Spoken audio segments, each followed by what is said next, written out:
Comme ça.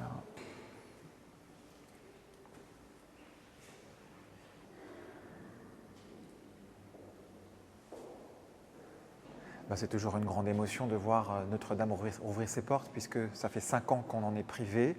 Quand on a vu Notre-Dame brûler, on ne s'attendait pas à ce que la restauration soit si courte, que l'on soit capable de réunir les forces de tant de personnes compétentes, d'hommes et de femmes, qui ont collaboré dans un élan collectif à ce que ce monument soit ressuscité.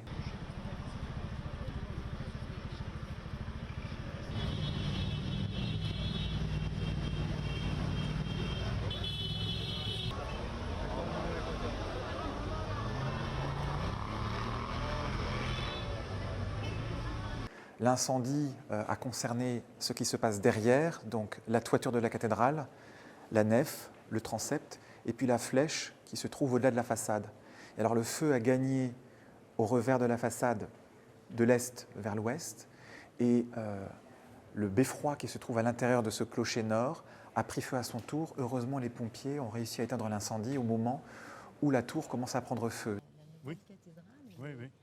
La Trarque avec l'oculus que vous voyez là-haut, qui a été taillée en atelier. Les pièces auraient été absorbées par l'architecture et donc avec lequel il fallait travailler et trouver les solutions. Et il paraissait naturel, normal, de revenir à cet état que l'on connaissait bien, qui nous amenait à ne pas inventer quelque chose de nouveau, parce que la cathédrale a été dimensionnée pour recevoir un certain poids de charpente, et on savait que cette charpente-là, celle qui a disparu en chêne et en plomb, était parfaitement conçue pour épouser les formes complexes et fragiles de la structure de pierre qu'est la cathédrale de nos jours.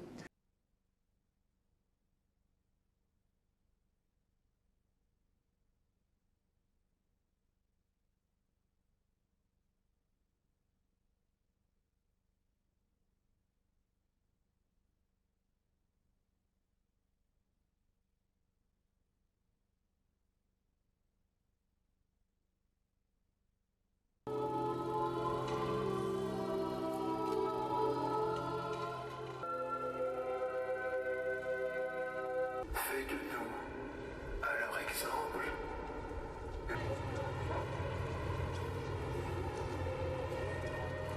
C'est un monument qui parle au plus grand nombre, qui n'appartient plus seulement aux Parisiens et aux Français, mais peut-être au monde entier. Donc c'est peut-être une raison supplémentaire qui explique qu'il était si important de retrouver l'image de la cathédrale qu'on a connue, parce que c'est un jalon, un emblème, un point de référence qui rassure dans un monde mondialisé où tout évolue en permanence. C'est peut-être rassurant de trouver en Notre-Dame une silhouette familière, une silhouette bienveillante et comme maternelle. L'État, le grand orgue, qui est une sorte de voix de la cathédrale, un miroir sonore de l'architecture pour faire un premier constat de l'état de l'instrument. Et c'est un grand... Mais en tout cas, il faut avec vraiment... un volume qui était aussi... Avec Cédric Tranceau de l'ensemble des charpentes médiévales de la cathédrale. Donc on avait un travail de... construite avec les mêmes méthodes, avec les mêmes outils, et Jean-Louis va vous en parler. Et on a exactement... Alors effectivement, le président de la République a fixé un délai qui fixe un élan collectif.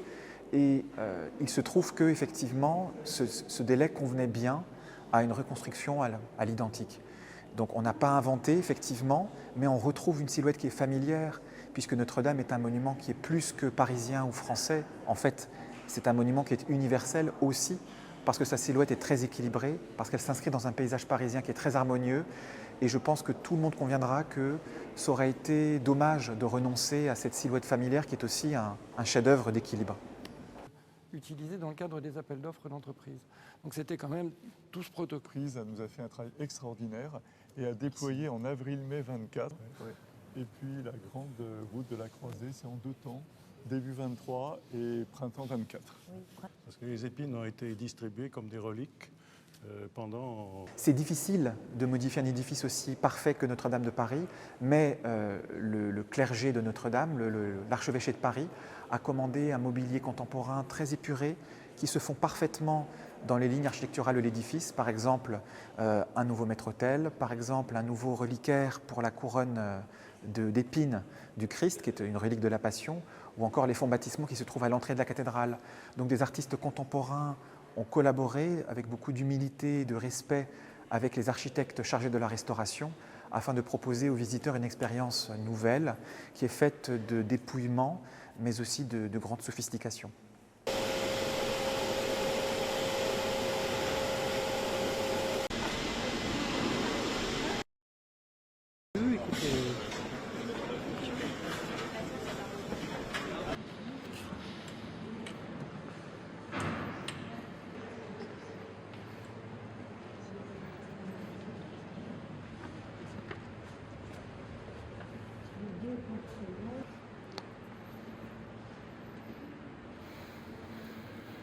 Paradoxalement, si Notre-Dame n'avait pas brûlé, on n'aurait pas découvert ces fragments.